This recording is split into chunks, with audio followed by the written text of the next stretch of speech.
Okay, we are back, and I apologize. I forgot. What did you do? I screwed up. It's my bad. What did you do? I didn't do the giveaway at the end of the last Giveaway!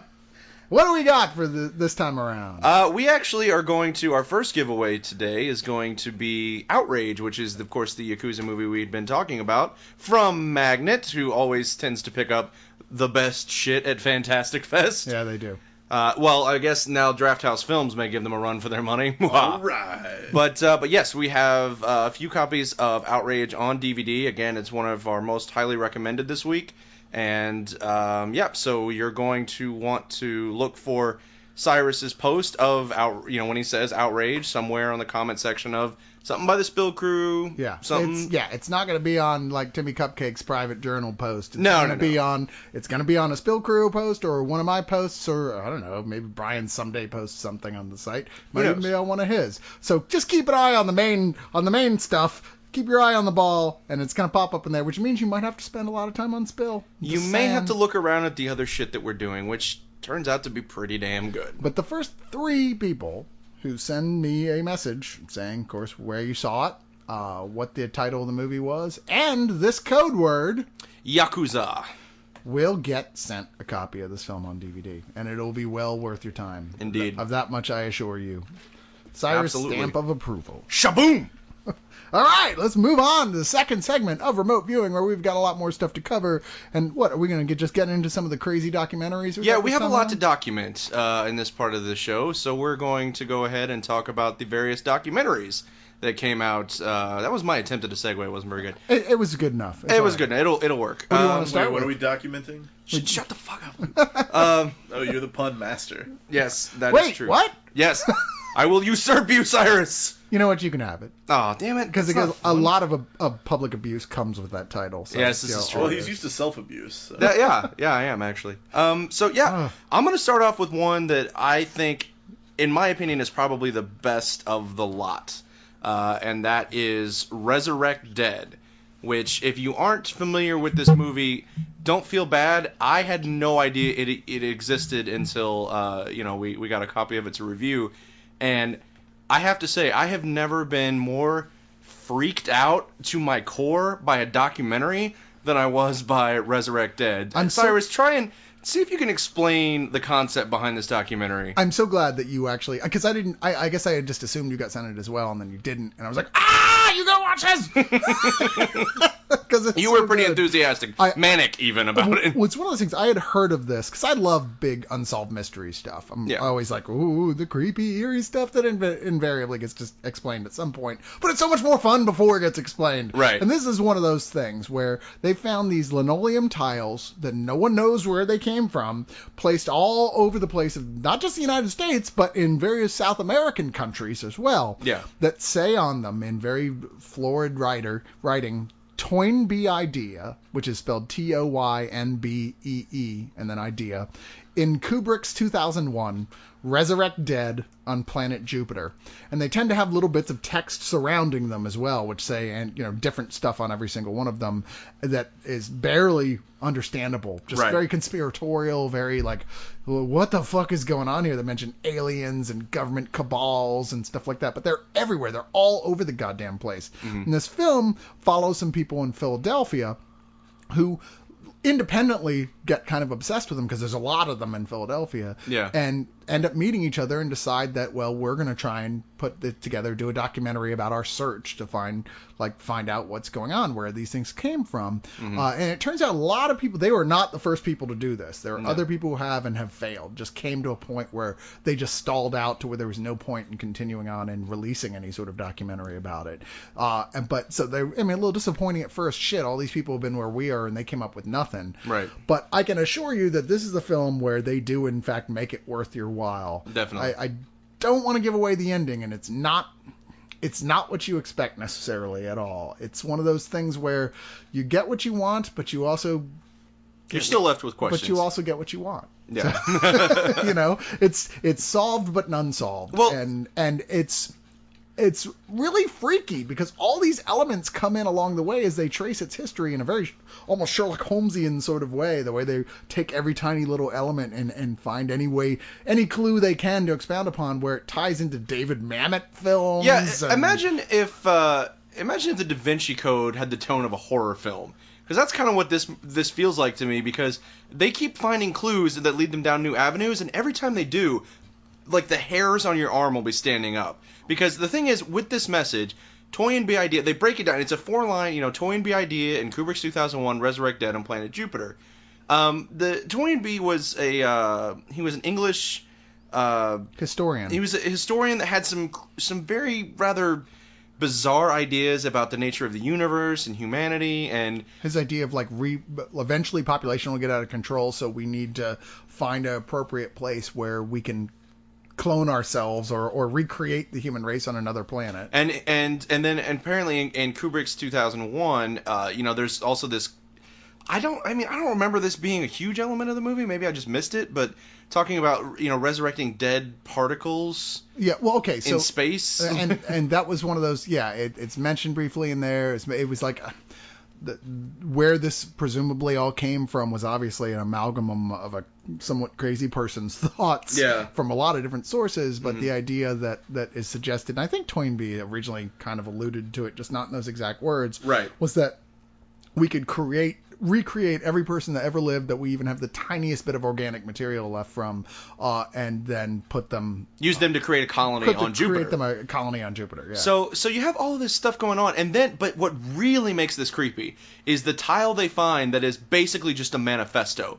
It is this long, rambling diatribe about how all of the media in America is part of a Hellion cult that is after the guy who's doing these tiles, and he's like begging for his life, and he's telling whoever's reading them to kill all the journalists, and like that they're all worshiping, and there's this monster, and like it is fucking creepy. It's really scary, and it's ends up being very satisfying as later in the film we start seeing possible explanations for how all these crazy sounding things in the manifesto could have been based on stuff that might have actually happened to the person who might have been the guy doing this. Yeah. I mean, I keep saying I'm already saying too much. I really am, but I don't want to go too far with it. I just want to say this is a movie that, even if you're not a documentary fan usually, this is a really exciting little mystery thriller that's all true. Yeah, and it literally I was getting so freaked out watching this, and just as they introduced all these new elements, it just kept getting creepier. Like at one point I had to move from where I was sitting in my living room because I wasn't comfortable having my back to the front door. Like it was just freaking me out. Like right, the moment you put that DVD in, it sent a signal to government agents. I was free, especially when they were like kill all the journalists, and I'm like, I don't want to be here anymore. The PS3 has a Wi-Fi connection. God damn it! This should have come with a ceremonial aluminum hat. Yeah. Yeah, I mean, and it sounds like it's one of those things that no matter how much we talk about this and describe it, you're going to think it sounds like just, crazy people riding on the street. But there is the way that this documentary is put together, these guys earnestly believe there's more to this. And the more that they delve into it, and the avenues that start surfacing, like, oh, there's a mention of it here in this 1983 article, there's stuff. And when they first started out searching for this, there was, the guy talks about how he went to the library to get on the internet back in the late 90s to search for it, and found not one single entry. Yeah. Couldn't find anything about this. Yeah, and which is weird considering that these tiles had already been down on the ground for like 10 years, all over the place, and no one had even mentioned it anywhere. Yeah, well, we're so ingrained in the internet. Like, can you even imagine a scenario in which you put anything into Google that comes back with no hits? Yeah, I one time typed Cyrus is hot, and nothing came back. I mean, aside from that, which thank God there are no hits for, like there are images though. Like that would just be mind-boggling to me. No, there is Cyrus has been tentacle raped. There's I've seen 7,000 hits for that. That's hard to watch. Yeah, but you're right, Luke. It was almost creepier that there was nothing there. Like, how could there possibly be? That feels more like a conspiracy. Like somebody broke into Google and removed all the search results. And then they find tiles that have street address. Like they find tiles in South America that have street addresses in America. Like, and actually, they go to that. I'm like, don't go to that house. What the hell are you doing? Don't go to that house. Once again, let's not give away we're giving away too many elements of this. But I'm going to finish this one off by saying, wow, this is a super good film. It's a surprising. You never know when there's a documentary that's going to sweep your feet out from under you the way that Resurrect Dead does. Just go after this one. Chase it down. It is worth your time, and it's a movie I have a feeling you're going to be recommending wide-eyed to your friends as well who don't normally watch documentaries. Absolutely.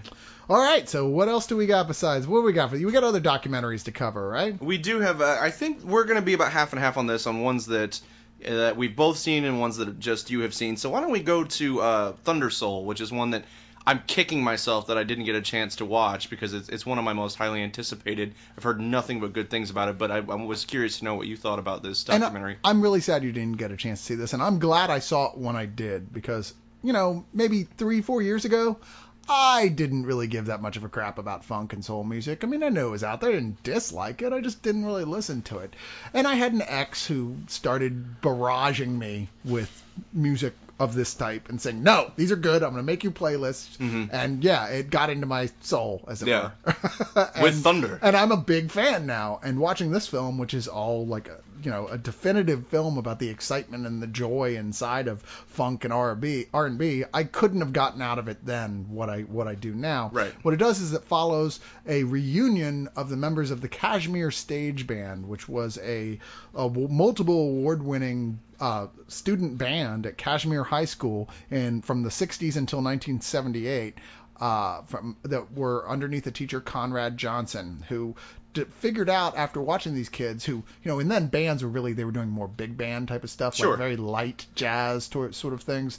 And he was watching these guys. The moment they stopped, they started like playing funk riffs and like trying to do the type of stuff they actually listened to at that time in this primarily black high school. And he said, you know what? I want these kids to be excited about music. I want them to love what they're doing. So he started investigating himself, funk and soul, and learning more about it and writing pieces that were combinations between like the big band aesthetic and the funk music aesthetic. And he got these kids so into it. They won Best Band in Alabama in the 60s. What Jesus. does that tell you? So, Wow. like the World Award or the National Award, they beat out like 3 groups of all-white schools Nice. in Alabama. So in Mobile, Alabama. Jesus. And so, like I said, this takes place mainly in flashbacks, Mm-hmm. where it's like following these people as adults now, people in their 50s who are coming back together for a reunion show at this high school in honor of their teacher who's in his 90s and really feeble. Yeah. To honor him, like a birthday, a thank you present. And most of these guys, as they say, I haven't blown in 34 years. It's like a common enough thing. These guys haven't played at all in that long and are so enthusiastic about re-meeting each other, getting to know each other again, remembering how wonderful a part of their lives this was, that they spend this, I'm not clear how long it is, maybe a month or so, like practicing their ass off till where, finally you get to the reunion concert and they're badass again, Nice. And these guys were really neat. They were one of the first people to bring a stage show into this type of element, where not Right. only were they just playing, but they were doing things like the trombone player would swivel to the right while the trumpet player would kneel below it as it went to get sort of a dance effect on stage as they were playing. I mean, it's you can't help but get into it and start tapping your feet. Yeah. I mean, this sounds like the ancestor of what is now the Southern Classic, is what it sounds like, where they're primarily black schools that have these big band competitions, these marching band competitions, where there's so much spectacle involved, and it's a lot of funk music and it's a lot of current music, and frankly, when you're describing this to me, what it sounds like, because this is gonna sound ridiculous, but I have always said that I would like the movie Drumline if it was just those kids drumming for, like 30, 40 minutes. Right. If they just took all the other bullshit out and I could just hear that music, it would be great. So this sounds to me like a celebration of the only things that were good about Drumline. On the other side of that, there's not much in the way of drama going on here. I mean, Right. like, there's not you're never really that worried that these guys are going to make it work to the reunion show. I mean, the only thing you're really worried about at all is the health of their old music teacher, Yeah. which isn't like anything that even plays into being a thing until near the end of it. Mm-hmm. But you have to have a love for this type of music to begin with, and if you do, it's going to blow you out of your seat. I Yeah. mean, what high school kids who were blowing away and influencing the entire history of funk and soul music afterwards, who influenced everything, even today. Or the records by this group are that, because back then high school bands actually released records. Are some of the most sampled things. Like DJ Shadow samples some of the songs that are in this. Wow. From like Handsome Boy Modeling School. I mean, like these guys extensively use these people's tracks because they were fucking amazing and groundbreaking. You know, hey, I never knew. This really does sound like something to be right up my alley because, you know, since getting into blaxploitation, like I've developed a real appreciation for funk music because so many of those movies have great funk soundtracks. Oh yeah. I mean, you really can't watch even the most bargain basement blaxploitation movie without getting at least a great soundtrack. So, I mean, funk music just by that avenue, you know, is something that I've come to appreciate. And this sounds like an amazing documentary. Like, I can't wait to watch this movie. And they had an odd amount of actual existing footage from the 70s. Okay, yeah, that was going to be my other question. Yeah, you know, because you wonder, like, here's this, like, this black high school that there wasn't a lot of money going through it, but apparently at that point everybody was fetishistic about, like, Super 8 cameras, because they have a ton of footage that they've cleaned up really nice of all these kids, and not just playing at the band, but just fucking around in their daily lives, going swimming, partying, you know. Nice. Yeah, so, I mean, it really creates an atmosphere of both. You can feel what it was like then, if that's what the film really wants to give you, what that atmosphere was, and why it was so important what they did. Which is really the job of any documentary, no matter what it's covering, is to immerse you in its subject matter. Yeah. So that sounds like it pulled it off nicely. Yep. So that was a Thunder Soul. Once again, one of our another recommended films this year. A lot of good films this time. Well, so far. So far. Just wait. We got other shit that's not so great. But, we're saving the worst for last. But what do we got next? We got another one of these, don't we? I'd actually like to talk about a documentary, The Other F Word. Right. Which I know is something that's going to be right up Cyrus's alley, because it's a documentary about a number of prominent figures in the early punk movement, punk rock movement, that have now grown up and become fathers.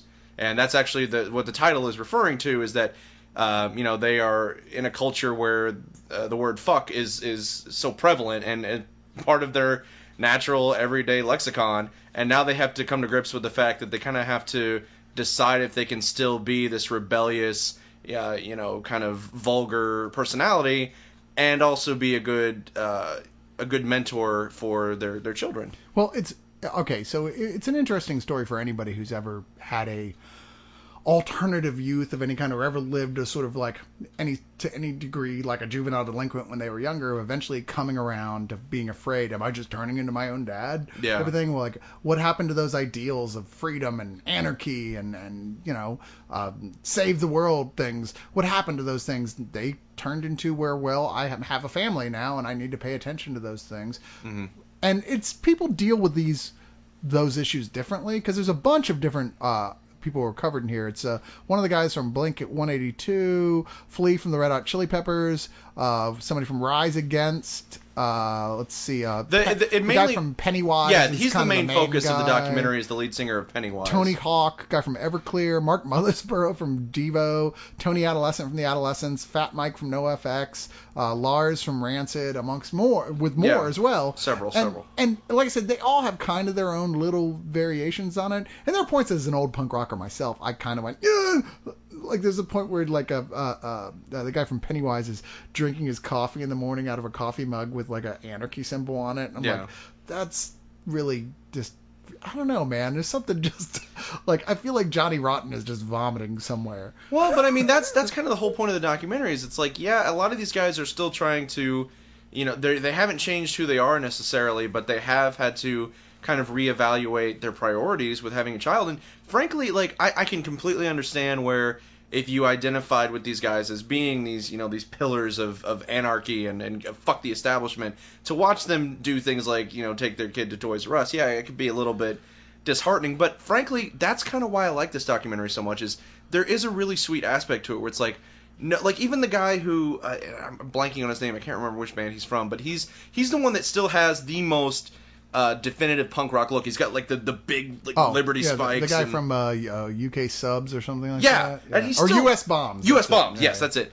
And he still looks like he looks completely like a punk rocker from the early 80s. Like he's not changed a bit, and yet he's got kids and he loves his kids, and there's no matter how tightly he clings to his his personality as being a rebel, he's still a great dad. And it was such a sweet documentary on that level, because it's like these guys, they recognize that they have to change somewhat, but they're still who they are, but they're also great dads. Some of these guys are on tour like 80% of the year because that's how they make a living. Like notably the guy from Pennywise, who is definitely the primary focus here. Yeah. In fact, I think he was one of the co-producers of the film as well. Okay. But we watch his journey, especially as he's slowly coming to terms with having to decide, like, do I want to watch my daughters grow up and be there for them the whole time, or do I want to keep making a living with this band the way I've been doing it before that? I mean, I could keep touring, keep making good living and pay for everything that way, or I can start over in a way that's going to be really tough, but at least I'll get to spend time with my family. Yeah. And it's really, the whole movie seems to focus on that question a lot. And it takes people who have long since been out of the scene, like Ron, I think Reyes is his name, the original singer from Black Flag, who dropped out. He quit Black Flag because he got his wife, or I think she was just girlfriend at the time, pregnant, and decided, look, I want to be a dad. I don't want to be a punk rocker. Well, and he also quit, well, according to the documentary, I'm not professing to know much about the history of punk rock, but according to the documentary, the other reason he quit is because he just one day in the middle of a show realized that the scene had become too violent for him. Like he couldn't reconcile like his personality with how violent the scene had become, and he just left in the middle of a gig, and that was how he quit. Yeah, Black Flag shows were infamous for turning into riots. Yeah. So, and the LA punk rock scene at that point was pretty insane and out of control. Right. I mean, and that's the other thing we should mention is that this is almost entirely about LA punk rock. Yeah. So they don't get into New York stuff. It's as a well. weird mix of stuff. If I have an issue with it, it's just that I felt like the guy from Blink-182 and maybe the guy from Everclear were kind of out of place. I will give you the Everclear one. That guy was really out of place. I mean, I don't mind either one of those bands. They're just like eighth wave punk, sort of punk rock. They are, but I feel like Blink-182 was, whether they succeeded or not, I think is a matter of debate. But I feel like they were at least trying to hold on to that original core concept of punk. Yeah. And whether they succeeded at it or not, I feel like they were the ones, even though they were eighth wave, that were still trying. And I thought they did a lot of great stuff that felt very authentic. But I can understand why, if you grew up with like the OG LA punk. Well, even Pennywise isn't anywhere near OG. True. I mean, they were great, like latter day hardcore, no question. But I mean, even them, like, I'm surprised they have one of the guys from Bad Religion in here, Brett Gurewitz, who really is like American hardcore. One of the founders of American hardcore, really. Like when everything went from we're punk to no, we're hardcore punk. He would be the guy to follow around as a dad in here. Pennywise was like much later. Yeah. Still really good, but then again, I forget how old I am, and that these things, Pennywise, as late as it was, and for me, like, Pennywise, who are they? Well, fuck those guys. They're just new. They're not new anymore. That was like 30 years ago. Oh, shit. Oh, Cyrus. I need to go back to that younger body and make When some are you going to different grow your decisions. long, like, Sifu beard? The big, long, like, ancient Chinese master beard? I don't know. I think you should. Yeah. I don't know. I'm just going to continue making fun of you guys for being young whenever the opportunity presents itself. And I will continue to make fun of you for being a crotchety old man. That works. And that is the dynamic that we have struck. We have an arrangement. Can I just stroke Luke's beard when I'm coming out of the Yeah, no, that'll work. A gentleman's agreement. Huzzah!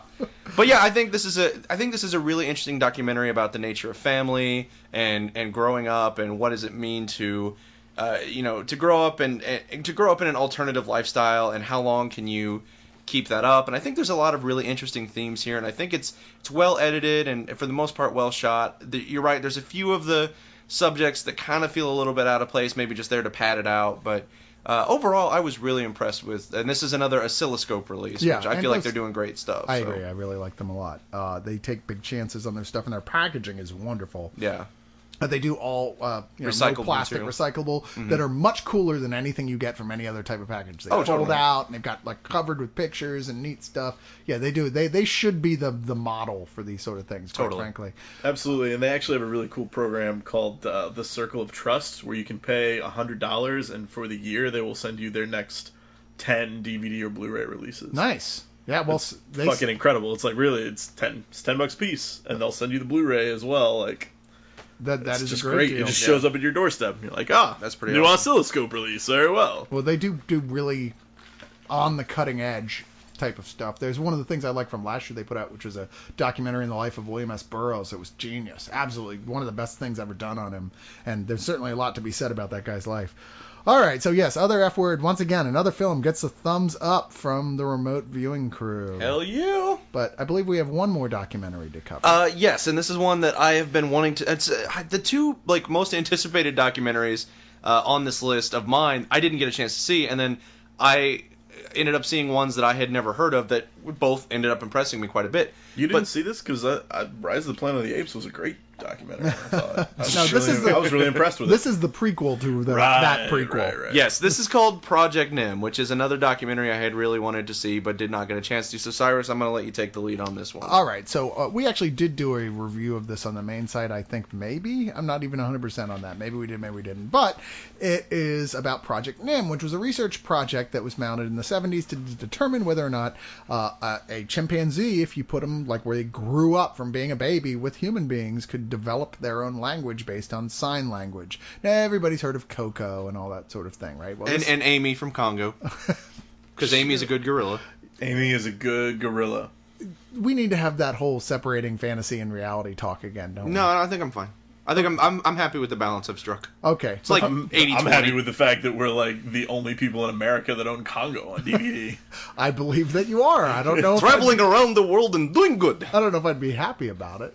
I'm happy about it, but I'm sorry, we're interrupting. So everybody knows the concept behind this idea. We've seen its iterations later on and what ended up happening. I mean, Coco was considered to be generally a success, and I believe Coco was a silverback gorilla, if I'm not mistaken.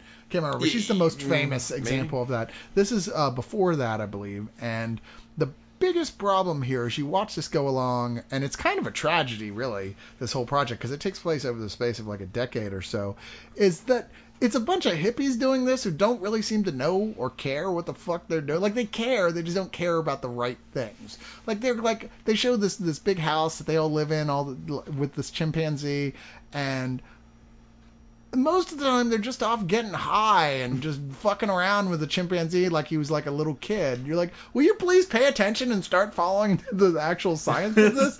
In fact, Sitting around getting high with it like it's Kevin Smith's chimp or I know. something. In fact, some of the scientists in here quit specifically because of that along the way. It's not like the film isn't aware of this, that this is an issue, that these guys are just a bunch of fucking hippies who need to get their shit together and actually do what they were given money by the government to do. Right. You know? But it's frustrating as a viewer watching it, and it gets on the point where I feel like it verges on animal abuse. Not like in the way I'm trying to abuse this animal, but that like this is not right for this chimpanzee at all. And you're just like, oh, cute chimpanzee. There's points where one of them tries to bite off this girl's face who hasn't done anything to it except that somewhere inside the chimpanzee is like, I'm supposed to be in the jungle. You dumb bitch! I will bite your face off. I don't know. I know that there's a lot of people who love this movie. I mean, it gets 98% on Rotten Tomatoes, and it's not bad. It's interesting to a certain extent. And maybe if I hadn't already known more about, like, you know, Coco the gorilla and about the sign language projects, then I would have found this more interesting. But as it was just depressing for me. Yeah, no, I can understand that. I mean, yeah, if they're not, if you feel like you go into this thinking that there's a clear objective behind what they're doing, and they're just not, because you're right, it's a different form of abuse, because it's not them, like, you know, causing physical harm to it, but it is like, if you're not going to do what you set out to do when you take an animal out of its natural environment, like, why would you do it in the first place? Yeah. It just seems needless. No, I can understand that, but maybe Luke is right. Maybe this is where Caesar comes from, and then and we're all subjugated to ape kind. The project that led to us all getting overthrown and Charlton Heston on the beach. Rise of the Project of the Planet of the Apes. Yes. Yes, exactly. Yeah, maybe so. I don't know. If you look at it in that way, maybe you would enjoy it more. I just... once again, I think I gave it like a rental or something originally, and like I don't understand why everybody loves this as much as they did. Maybe they just didn't read National Geographic and they're growing up. It like could I be. did. And for all of our zoological sticklers out there, Coco was actually a western lowland gorilla. Oh, well, there you go. Jeez, Yeah. I can't believe I made that mistake. You know what? I have the temerity to call myself a critic. I'm out of here. Well, I had to call my wife while you were talking and ask her because she's the wildlife biologist at our house. Oh, so, fair enough. Okay. no. Yeah. So Don't you guys have one at your house? Yeah. Well, I mean that's why we got married, so that in case I was ever in this situation, I could have a zoology expert that I could say, hey, was Coco a silverback or a lowland gorilla? Or thank you very much. alternately, you yourself are a shaved gorilla. All I know is could be. Amy is a good gorilla. Amy is a so, good gorilla. You know. Hector Homolka. I don't know. I couldn't bring myself to rewatch Congo enough to tell you whether or not Amy is a good gorilla. It has Bruce Campbell at the beginning. That's all I'm gonna say. Yeah, at the beginning. Yeah. Well. Yeah. I'm just trying to get you to watch it. That was the era of big Hollywood films that had Bruce Campbell in them for 20 seconds. Yeah. Because nobody other than Sam Raimi could seem to figure out how to make him a leading man. That's very true.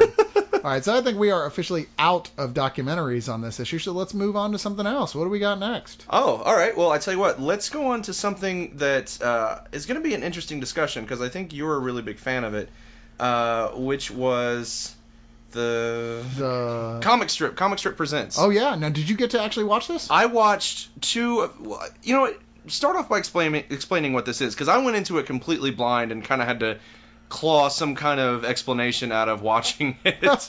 All right, so the comic strip was I'm sorry, I pulled up the absolutely wrong definition on my Wikipedia page, but the comic strip was a British group that were evolved out of a number of other sources, most notably the Young Ones, if you ever saw that, because it was all but one of the cast of the Young Ones, which was incredibly popular here, but more popular than that in England was this show. Comic Strip started in the 1980s, was enormously popular. Adrian Edmondson. It's an ensemble comedy series, right? Is what it is. Don French, Rick Mail, Nigel Planer, Peter Richardson, Jennifer Saunders, all the time. Robbie Coltrane was in it. Harry Enfield, Keith Allen. Lots of celebrities would pop up in it. I mean, it went on. It's still going on. They're still doing new stuff. Oh wow! And this set comes with like 9 discs full of stuff and bonus materials. I mean, it is the ultra complete like whole run of their history. And yeah, it's an anthology. Every episode is separate, although they do like where they play totally different characters and a totally different story. Although they do go back and cut to people like that episode. Okay, let's do another episode with those characters here and there. Like if you saw the first episode, the 4th episode on the first disc is another. It's episode another with, of like with them. Yeah, the first episode is like a weird British like. It almost feels like if C.S. Lewis was in charge of the Hardy Boys, like what it would look like, because it's just these 4 British kids, of course, who were played by like late 20s, early 30s actors, who go around and have adventures and solve mysteries. 5 Go Mad in Dorset is what that episode's called. Yeah, and okay, here's what I got from this, and feel free to, because I'll completely admit I only watched the first 2 episodes because I couldn't do any more than that. It's not sketch comedy. What it is it's like a long form. It almost feels like a long form improvisation. It's absurdist satire. Is what it is. But it feels like it's very organic. It really does feel like they're creating the story as they go along. Of course, it's scripted, but it does have that kind of flying by the seat of their pants feel, where it feels like they're just creating it as it goes along. And it's not set up punchline. It's not constant jokes. Most of the humor is actually coming from the characters that they create and the things that they experience along the way. And if there's a traditional joke in there, it's almost incidental. Like it almost just kind of pops up out of what they're doing. And it really does remind me of like when you would, like at college, when you would see like your local improv troupe and they would do like the long form where they would create a story as they went along. It just didn't work for me. And comedy is one of those, and we've talked about this before, comedy is one of the most difficult genres to create a mass appeal. Oh, because absolutely. everyone's taste in everything, first of all, is different. Nothing is more subjective than comedy except perhaps porn. Right, exactly. Yeah. Exactly. There are things that will get your laugh off. Now I'm going to be grossed out every time I laugh at something. There you go. It's cynical comedy. And there are things that will leave you comedically limp. You really hentai that together. I like that. Taking the pun championship. So, yeah, I guess my problem here is that this just kind of left me comedically limp. And it didn't for me. Now, admittedly, this is... It's like I said earlier, it's absurdist satire, and it's going for that sort of like at no point is it supposed to be grounded in reality. No. Any of these things. No. If anything, they are satirizing things that were popular at the time culturally. Like this first one that we talked about, Five Go Mad in Dorset, was a specific satire of a British television series that was popular at the time, which you can recognize the same tropes of as being in Scooby-Doo or whatever. Yeah. A bunch of kids and their dogs solve mysteries, except here they're the upper class twit. Yeah. Type of characterization. And there's a lot of stuff that's going to be really familiar here to longtime fans of the actual Monty Python's Flying Circus. Like a lot of the stuff that's going on here in the character types and the classism, it's the same type of jokes that Python was making, just in a complete story and not in tiny little bite-sized pieces. I mean, there's one on here that's like a science fiction post-apocalyptic thing. Right. There's one that is they filmed at the same time Spinal Tap was being filmed. One called Bad News Tour, which is about a made-up terrible band that's trying to, on their last desperate legs as they're getting too old to do it anymore, to tour with a camera crew that they kind of resent for even being there. Yeah. That it is considered to be one of their better or at least most famous pieces. But yeah, each one, it's one of those like you kind of need to flip through. If one doesn't do it for you, I feel like maybe another one later will. And you can't half-assedly watch it. You have to sit down and let it pay attention to what's going on with each episode, because if you miss something, you're going to have no idea what the fuck is going on. Right. But see, that's the thing is with something like this, and why I feel like it is a lot bolder, is that sketch comedy has the safety net of if something's not working, you're going to move on. It's like an anthology horror movie. If one of them doesn't work, you're going to be moving on to the next thing in a few minutes. Right. Whereas something like this doesn't have that safety net. Like, they have to maintain it, for the full, I think they're like, what is it, an hour long a piece? Or something like that? Yeah, they're about an hour long. So it's like they have to maintain this all the way through. And for me, it was like, it would work for a while, and then I would just get bored with it. I would just get tired of what they were doing. And again, this is a completely... a taste thing. Like, for me, it just does not work for me. And there's no question that it's very dated. And I did not get a chance to watch the more recent stuff on this collection. I mainly went back and watched the stuff I remember seeing when this was first coming on American television forever ago, probably not too long after it aired in Britain. Mm-hmm. So I couldn't tell you how the new stuff might satirize it. I was kind of scanning through to see if there was a Doctor Who satire in there somewhere, but I don't know. I don't know. Space Virgins from Planet Sex sounds like it could be something on a Doctor Who. I'm going to have to make a point of checking that one out now that you point that out. You should see the one called Demonella. That sounds more up your... Yeah. It's from hell, but it's also a sandwich spread. I like that. Well, then it's like I watched the post-apocalyptic one, and that's something I love is post-apocalyptic fiction. And even that one, for me, it was just like... Yeah, that's funny, I guess. The one thing I was sad about, like, to me, I find this very funny. I mean, dated, sure, but I'm a British comedy aficionado, not of the dry, what's the Judi Dench show I'm thinking of? You guys don't know. Never mind. Not of the drawing room comedy style, but of the more crazy style. And this is like a dominant show along their history for that sort of thing that just never really transferred on the whole to American audiences, and it's not hard to see why. The one thing that made me sad about the set is it doesn't include their movie that they made called Eat the Rich, which was simultaneously the comic strip movie and the Motorhead movie, who all play roles in it, and it follows around the Motorhead song Eat the Rich.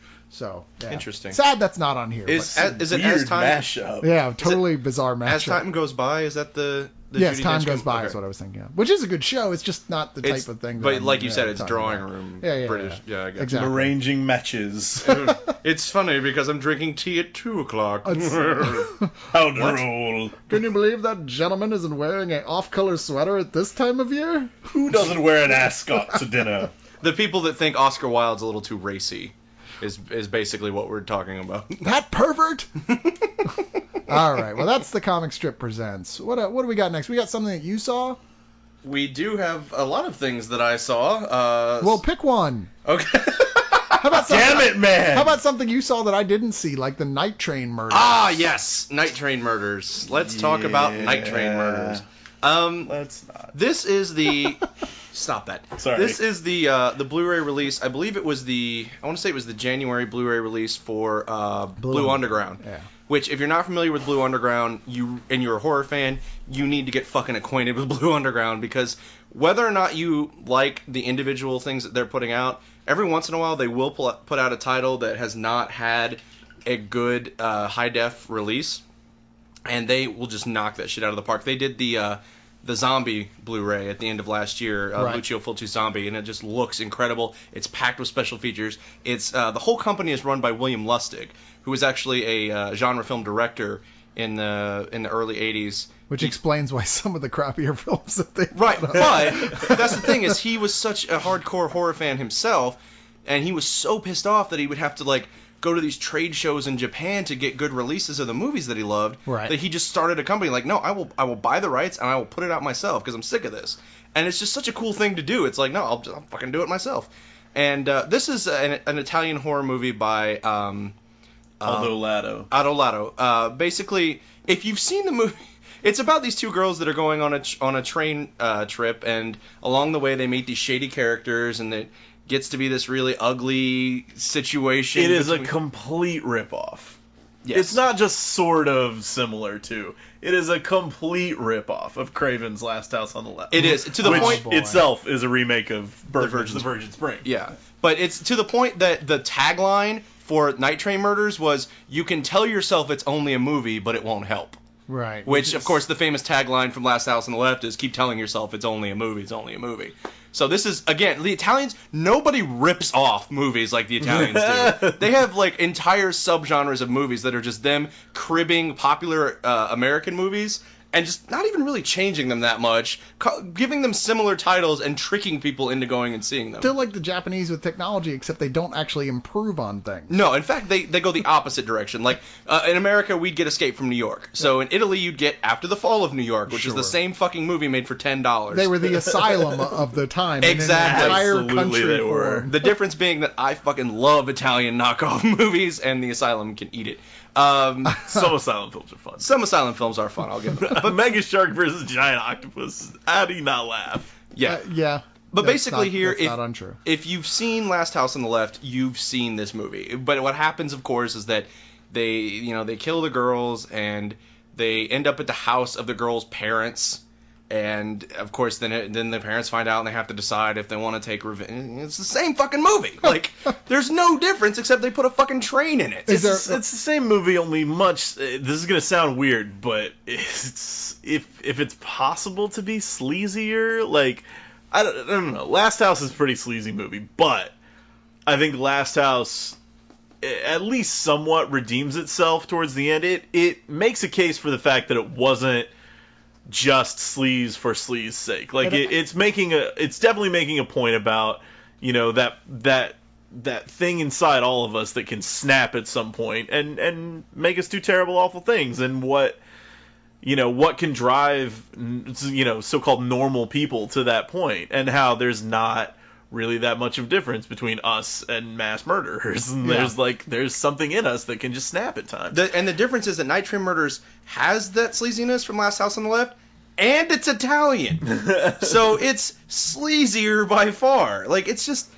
It doesn't have any of the emotional weight or any of the morality or any of the social... It feels like it is just violence. Is there a really irritating and inappropriate pop song that keeps playing at the worst possible moments? Like There's in really Last bad House on the music. Left? Okay, I'm not going to say The Last House is perfect. It does have the bumbling sheriffs and the terrible soundtrack. Well, I mean, all that stuff is kind of the point it's trying to make, to be fair. I mean, that was very intentional, but at the same time, it's disconcerting It doesn't play in well. an unpleasant fashion. Oh, and it's funny, at the beginning of the movie, they established that these two guys are evil by showing them beating up a Santa Claus on the street. I'm like, wow, could you have hit us over the head harder? Like, it had to be Santa Claus? It's like one step above killing a dog Exactly. to prove that you're evil. Are they evil, or are they just trying to say something about capitalism? No, they're just my evil. God. Like, okay. like that's the thing. Is like there is no deeper meaning at all to this. I will say this: in Blue Underground's defense, this movie looks fucking great. Yeah. Yeah, Like, they did a great job. This is with an the transfer. amazing transfer of this movie that does not deserve an amazing transfer. I mean, I'm just looking at the screen that tells me that it was distributed by Shameless Screen Entertainment, which should tell you everything you I don't need really to know think I about need to this. say any more. I think that pretty much puts the cherry on the. Yeah, I Sunday. mean, it's one of those films that, you know, if you're really into, you know, 70s and 80s horror films, you're going to track it down and watch it at some point. If you're going to watch it anyway, you may as well watch Blue Underground's Blu-ray because it looks really nice. You should I fucking watch can't- the Blue Underground one. I can't really imagine this being the type of thing that finds its way to your collection, but, you know, if it's your cup of tea, congratulations, there's a great release out now. Absolutely. Fair enough. All right, so Let's see. Is there another horror movie? Because I feel like we should do it. Well, you know what? Let's do Texas Killing Fields. I was going to say Texas Killing Fields is probably the closest we have. Because a Texas Killing Fields, while not a horror film, is one of those very dark thrillers about a killer. It's a 2011 film by the daughter of Michael Mann, famous director Michael Mann, Amy Kanan Mann. Okay, Mike. Kanan! Kanan, maybe? Kanan! I don't know. But it's got it's got Sam Worthington in it, Jeffrey Dean Morgan, Jessica Chastain, who's like, the woman who was in every movie last year. Yeah, she was the female Ron Perlman of last year. Chloe Moretz. I mean, it's got a great cast, and it's very loosely based about a real series of murders that took place outside of an oil field in Texas, where they kept finding the bodies dumped out in this field. Wait, hold on, real quick. The original story took place in League City, Texas? I don't know if the original one did. It did in the movie anyway. No, in the movie it's Texas City, Texas. Texas. Oh, is it? Okay, so maybe it was originally in League Well, no, City. this has just made us laugh. We're like, first of all, I don't know the geography of my own state enough to know that if this is a real city or not, but I'm guessing it is because we're Texas. We were making a joke about the fact that it's Texas. Of course, they have a city called Texas City, Texas. Like, I don't even doubt for 1 second that that's a real thing. I'm surprised there's not just maybe I got pulled in. You think there would just be Texas, Texas? There is in fact a Texas City, Texas. I've just looked it up. Fair enough. It's out on the Gulf, which is funny to me because it's like, if you're going to change the name of the actual city where it happened, why would you change it to something that sounds made up? Even though it's not made up, it sounds fucking made up. Why would you change it at all? Well, this is from Anchor Bay, which doesn't always make the best decisions in the films to carry. They're one of those companies that's good at getting smaller films that look like they could possibly be quite good because of the cast or who's directing or whatever. That's a great cast. But that end up not being all that great. And in their defense, I think this is more what they are hoping for when they buy stuff like this, because I thought this was pretty damn good. Like, it's not by any means... I'm not sitting here wondering why it wasn't released in 1,000 screens. I'm not, I can see why they had reservations about distributing it. However, if you're somebody who watches a lot of direct-to-video thrillers, this is among the best I've seen in a while. I don't know if I can agree with that. I thought that if anything, it gets convoluted well past its own good. There's side stories that like one of the major plot stories with characters in this film, like some of the villains, they just forget about it.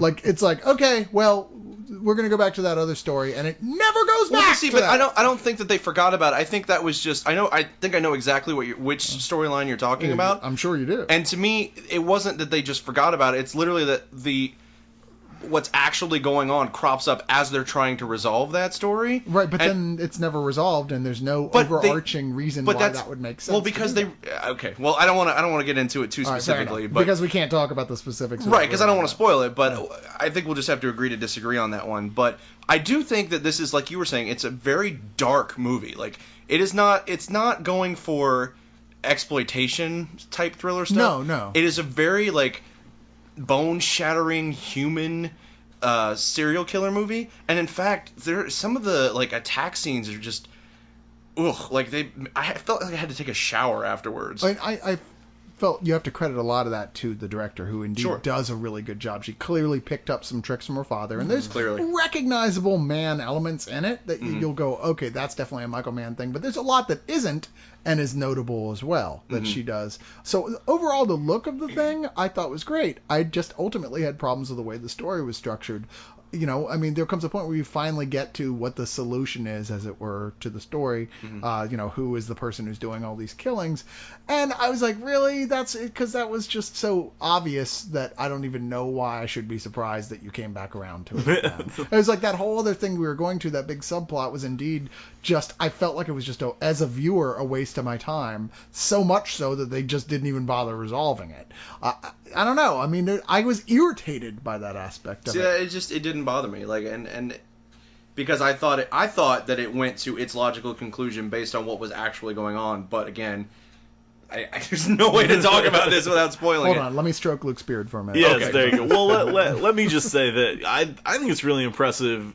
First of all, it's got to be difficult being Michael Mann's daughter and trying to make what I would assume is your first feature film. We'll fact check that real quick while I'm discussing things. I'm sure there's a certain amount of collateral damage that comes with that. With that sort of heat on you. You could easily become a public enemy. Yeah. No, but I think this is all about the company, The Keep. I don't know. I had nothing else. Something. No, I think it's really interesting that Michael Man, you're on fire with it. has kind of made a career of has made a point in his career of late of doing things that could be described as mistakes by other filmmakers, but a very deliberate way of shooting digitally, where he just doesn't give a shit how much noise creeps into the image, you know, and he has a very distinct way of shooting that gives off this very, it's a Michael Mann film because nobody else is going to shoot digital that way. This is a film that I'm going to assume was probably shot digitally, but looks good. You know, it's not trying to do that necessarily, but there is a certain style to it. There's a lot of really cool, like, flying Steadicam stuff that looks really nifty, although the third it's such a shame because I was about to compliment the movie and during the opening scene, which is flying around a crime scene and out into the desert and areas around the car, which is open, and it's really, really stylistic and really well done and frankly kind of original. Like it's a really interesting way of showing the crime scene to set up the tone of the film. And then, like, they pan out to the asphalt, and you see the reflection of the camera guy and, like, the guy carrying his cords. You see the shadow of not one but three people with the camera. Yeah. And it was just like, oh, it's like, oh, damn it, guys. Well, they didn't have the hugest budget. No, clearly they didn't. Tell because Jeffrey Dean Morgan is one of the main characters, so. Hey, I love Jeffrey Dean Morgan. Well, I don't think I have a problem with him, but unequivocally. He's not an A-list casting actor. I feel like he should be. I think he's got a lot of talent. I'm a huge Jeffrey Dean Morgan fan. Once again, not talking about the man, just talking about where his career. And that's the thing. I'm just saying he's waiting on Watchmen too. And that's what's interesting about what something that I took away from it is that the reason I was so impressed with all of the performers in this movie is because when you really sit down and think about it, their characters are awfully one-dimensional. We know Jeffrey Dean Morgan is religious. We know Sam Worthington has had a history with kind of a dick. And he's kind of a dick, and he's had a history with Jessica Chastain. They're partners. They're like cop partners. Yeah, Jeffrey Dean Morgan and Sam Worthington are partners, although Sam Worthington comes from New York, which is weird because Jessica Chastain, who doesn't, they had a relationship at one point. I think they're ex-husband and ex-wife. Yeah, they say they're right, but he comes to Texas from New York. Yeah, so was she in New York? I was a little confused about that as well. But regardless, there is there's some bad blood between the two of them still, and she is having these bodies pop up in her where she's a cop as well in a neighboring county, and wants to ask these guys for help because they are way understaffed and they're in their smaller county. Right. But it's difficult because she doesn't want to have to deal with her ex-husband. He doesn't want to have to deal with her. But the thing is, all of these characters are extremely one-dimensional. Like, what we've just described about them is basically all we get. That's the extent of their characters. However, Worthington, Morgan, especially Chastain, are able to pull some really intense performances out of these ultimately one-dimensional characters, which I was really impressed with. And I think Worthington in particular deserves note just because he's so often a piece of cardboard. Oh, absolutely. Yeah. In huge budget movies, like, he's nothing. And he was good in this. They gave him a little bit. I was so shocked to discover that Sam Worthington could kind of act. They give him a bit more of room to show his emotional core here than I feel like they have in a lot of the big action films he's usually in, where there's no time for that. I guess, but I don't know. He is just a piece of plastic in most things, and I was really impressed to see some range from him in this. I really liked the interaction between those characters and Chloe Moretz, who plays a very poor girl in the neighborhood who lives with her mom. Who's in a really shitty home. Who's in the worst home ever. Her mom is basically a junkie hooker who keeps making her leave and just go run around this ghetto of a backwoods Texas town and do whatever while she's fucking her neighborhood friends and maybe even family. It's never really clear. It's gross. Yeah, no, it's disgusting. But the relationship between Jeffrey Dean Morgan and Sam Worthington, who really are trying to look out for this girl, it's touching. It's one of the best aspects of this film. But once again, when it comes back around, when all that plays back around to the final ending, I found myself going, oh, it was kind of predictable and stupid. But that's me. That's me. What are you gonna do? I still think, especially what we were saying about Anchor Bay, I still think this is worth your time. Like, I still think this is a movie that people need to check out because like we were saying, I think this is the kind of stuff that Anchor Bay wants all of their releases to be, and too often is so much worse. Oh, yeah. I mean, kudos to them for sometimes often having packages that look like they're going to be a good movie.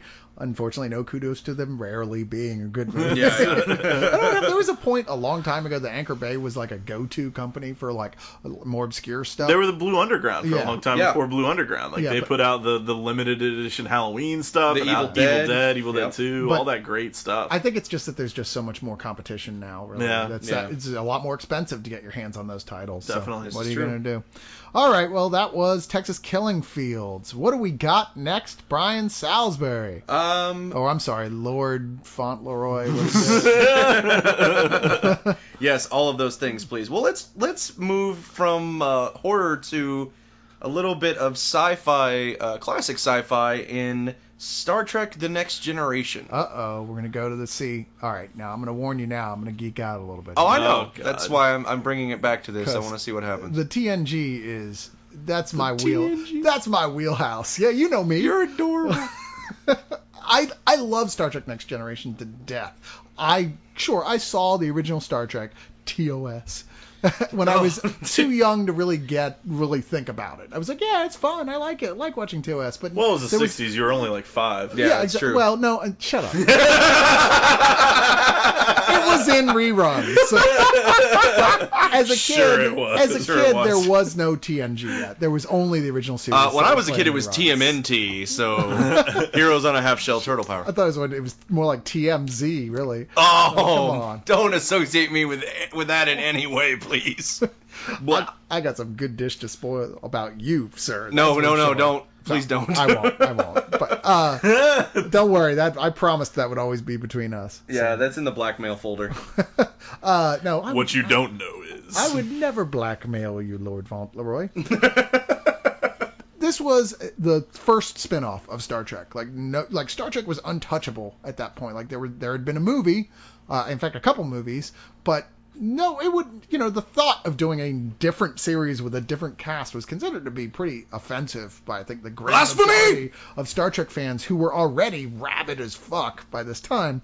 And this was a startup project for Fox when they started. I mean, this was I believe it was first year Fox Network show. One of those okay, this is a pretty expensive undertaking, an extremely chancy undertaking. Mm-hmm.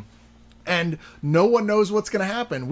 Our whole network could live and die based on whether or not this show was actually a hit. And fortunately for them, and unfortunately for Firefly and lots of other shows that got canceled early later, it was a monster hit, and as we all know, and inspired many more spin-offs. Now, the reason we're talking about all this isn't just because I can talk about Star Trek Next Generation for the entire length of a remote viewing episode if I had the opportunity.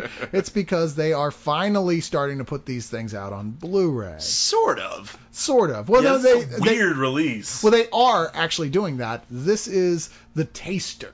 This is the sampler tray. It specifically says sampler. Yeah. That's not a thing that you release for people to purchase. That's something that you pair with their purchase at Best Buy. Well, the idea here... It's you buy a Blu-ray and you get a sampler for free. Yeah, This definitely. is... The idea is that the fans have been so rabid ever since they put out those wonderfully updated and remastered copies of the first 3 original series, Right. saying, when are you going to do Next Generation? Because it is indeed, at this point in time, almost, I would say, if not equally popular, maybe even more popular now, as far as just a TV series goes.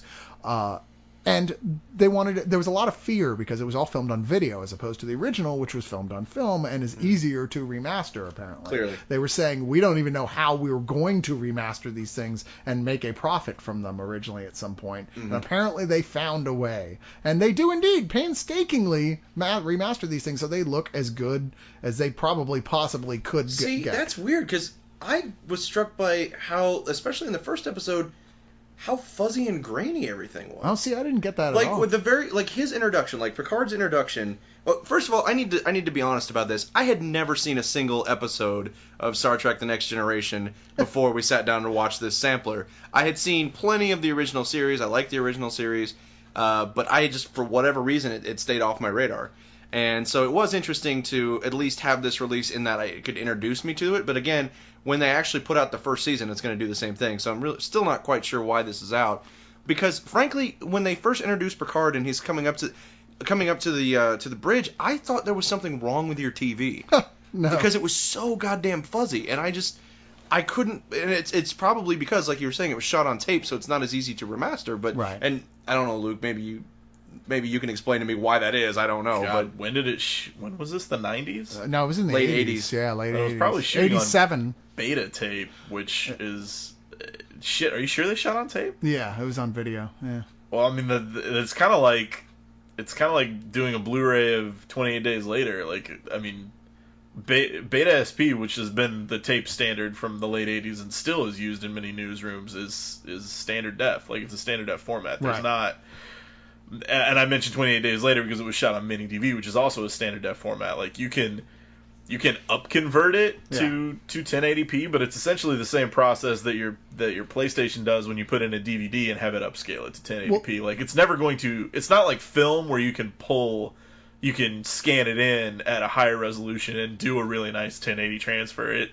If it's on tape, it only exists as standard def material. And it's literally computer manipulation to make it look cleaner than it And was. that stuff otherwise. does look good. I will give them that. The stuff on the holodeck and the stuff with the updated effects all looks great. Well, the main thing was that the previous existing versions of this on DVD are not even, I mean, not that they're ever widescreen, they're certainly not, but they're not even anamorphic enough to fill up the whole box on your new flat screens. You just get a box in the middle of your TV that, quite frankly, looked like shit. It was really underproduced for DVD.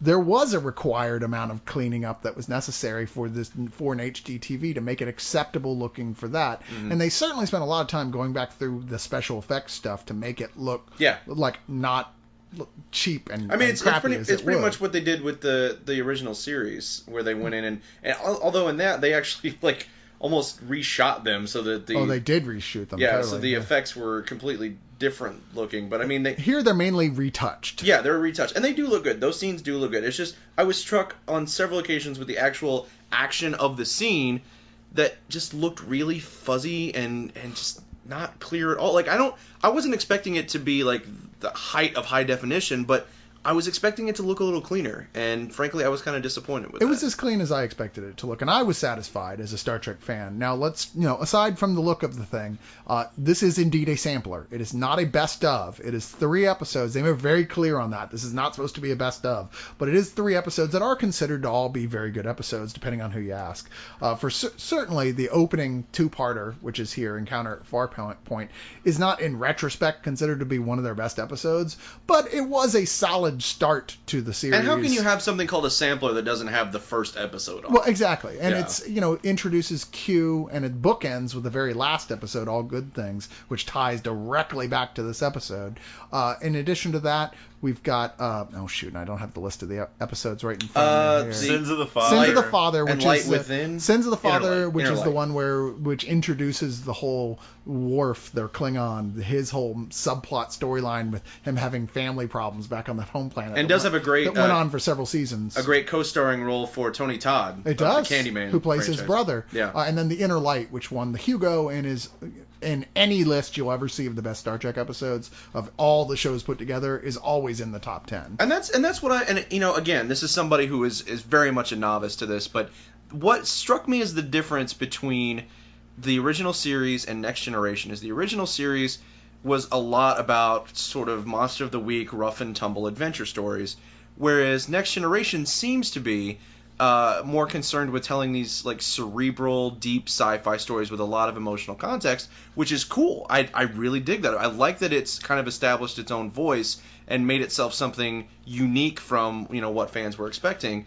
And I mean, to me, it works on a different level. It's not at all the same thing, but it still works just on a completely different level. There was still Monster of the Week stuff, make no mistake. It's just not. And I'm the sure maybe episodes later that on were they here. get into that. And, I mean, these are not the most action-packed episodes. I mean, Sins of the Father has a certain amount of action in it, but these are the more cerebral episodes. I'm really surprised they didn't put the one, I forget, I think it's the Best of Both Worlds, where Picard turns into Locutus of Borg, which is considered to be one of the all-time great Star Trek episodes, and would have looked great on Blu-ray. I mean, I think that's the set everybody is going to outsell all the others when they eventually put all these out. Yeah. Or even there's one called Yesterday's Enterprise, where there's a time rift in Enterprise C, which is one of the ones between this one and the original series one, which had disappeared, lost in the middle of a battle. No one really knows what happened to it. escapes the battle through this time hole, and the moment it does, it changes all of history, so that a peace accord was never made with the Klingons because of this decisive battle, and the modern day Enterprise is a massive, bristling with weapons warship that's badass. You're like, Wow. oh man, look at that thing. It's got a third nacelle and fucking like photon torpedo ports all over it. Yeah, I want that Enterprise. You can totally geek out about this all day. I could do and it. I respect that. Anyway, regardless of what it doesn't have, all this is intended to be is a taste of what's to come. And on that level, I mean, it's kind of a rental of a thing, because you're like, if you're a big enough a fan that you know you're going to be going out and buying these seasons when they come out, why in the world would you need See, to and own that's it? Yeah, who's their audience for paying $15 for this thing? Yeah, I mean, like I said, a great thing. You got a red box, you got a taste for Star Trek. You're like, oh, I want to see, I want to watch these episodes. These are great episodes. Then go ahead and by all means just rent it. It'll probably be another year before we even see the first season, and who knows how long it'll take for them. By the time they put out all 7 seasons, they'll be re-releasing them on the Superman Crystal thing. I mean, Yeah. The next format. exactly. I as you said, Luke, I don't know who this is marketed for to own, and it doesn't have much in the way of bonus features at all either. There's no commentaries, anything like that. So yeah, it's a bare bone thing. It's a taste of it. It was fun for me to watch because I love these episodes and I adore this show. But once again, just a taste of things to come.